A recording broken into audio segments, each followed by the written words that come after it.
Buenas tardes. En un día como hoy, hace muchos años, decidí pensar sobre el feminismo como un estilo de vida. Quise investigar si era algo con lo que yo estuviera de acuerdo según mi modo de ver las cosas. Y a medida que pasó el tiempo, comprendí que cada una de las mujeres que se detuviera a pensar en su modo de vida y en el entorno que la envolviera, sería parte de un nuevo paradigma del feminismo.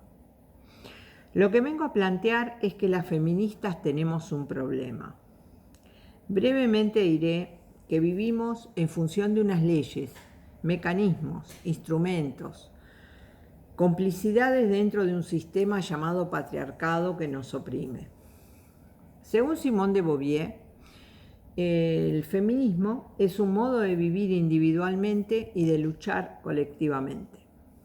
Seguramente ya saben que se conocen 4 olas de este movimiento, que comenzó formalmente a fines del siglo XVIII y es tan dinámico que siguen avanzando pese a las dificultades.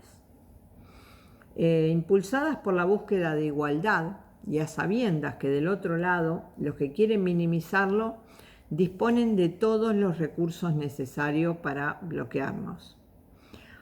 Hay riesgos y desafíos en las nuevas formas de hacer política.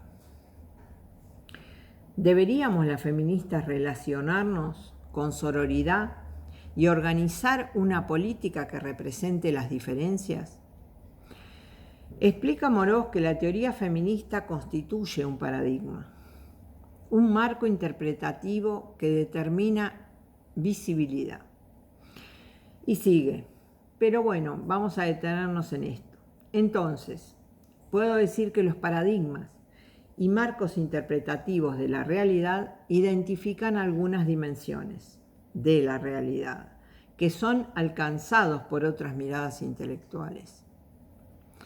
El feminismo identificó conceptos como violencia de género o acoso sexual como un aporte intelectual a la sociología crítica e hizo visible la existencia de una estructura social marcada por la posición hegemónica de los varones. Hay una reproducción material y simbólica de la estructura hegemónica masculina en todos los ámbitos, también llamado dominación masculina. Sobre pretexto de una evolución natural social, el patriarcado usa todas las herramientas ideológicas para difundir que hombres y mujeres son iguales, desactivando así las luchas políticas de las mujeres. No perder de vista que el sujeto político feminista queda debilitado por la pérdida de su influencia política y por la descalificación de la transformación social al incluir a los varones en el terreno femenino. El tema género debería desactivarse en la estructura, en los términos del sentido feminista original, porque en realidad está ocultando en su estructura de saber y de poder las realidades sociales que oprimen a las mujeres.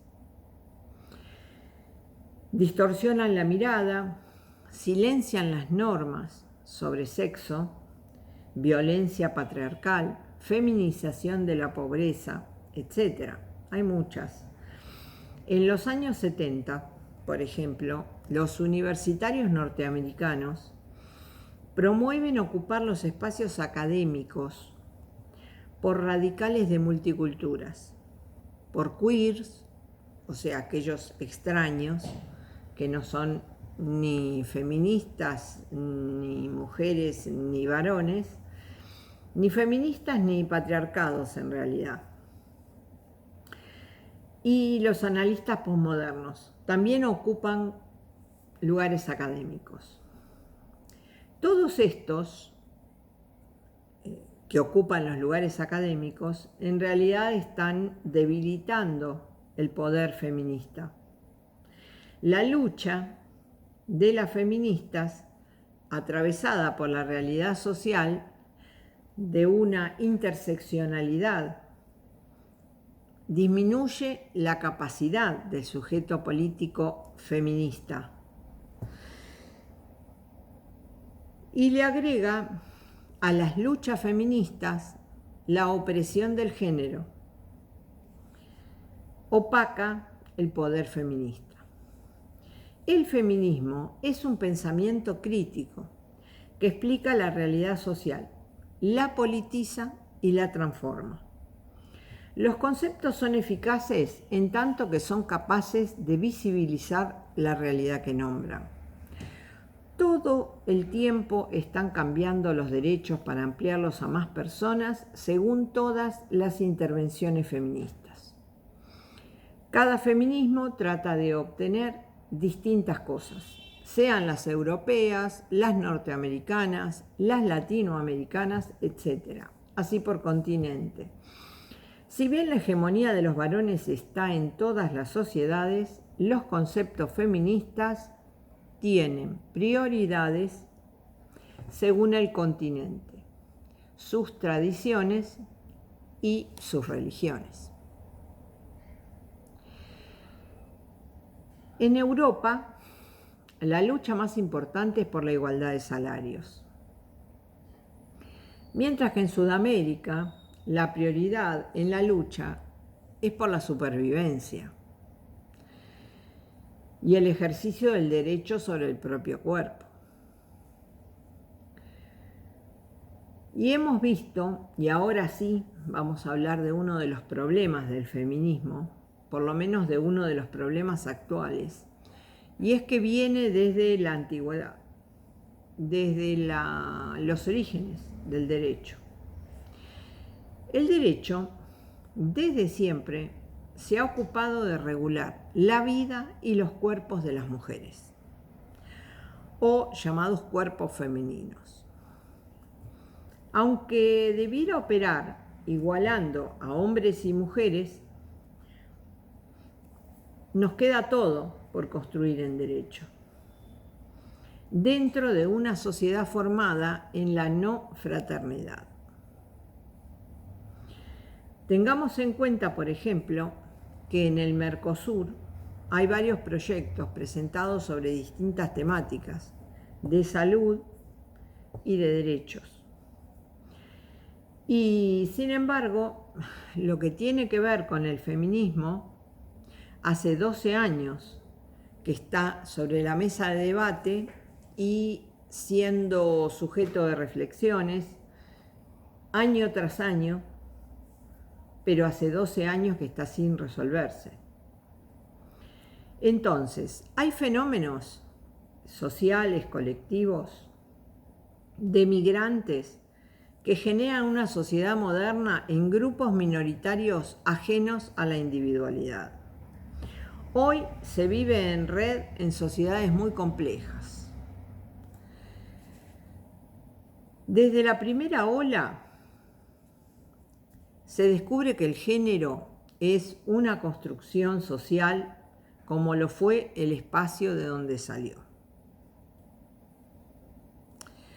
La problemática del género no habría surgido en la cultura o la política de los pueblos si no fuera que el sexo se tradujera en una desventaja sexual, que es lo que viene planteando el feminismo. Luego el género absorbe parte de los problemas de sexualidad y ahí es donde disminuye y debilita el poder del feminismo. Además de mantenerse la desventaja social, porque en ningún momento hasta hoy, después de 300 años, hemos visto algún avance en esa desventaja social. Los avances que hemos visto fueron mínimos. La desigualdad social se modifica en forma continua. Cada vez que el feminismo muestra su capacidad de persuasión a la sociedad para obtener justicia, para tener más derechos. Pero parece una obviedad que en el centro de la sociedad se definen los mecanismos que distribuyen los recursos en función del género o sexo.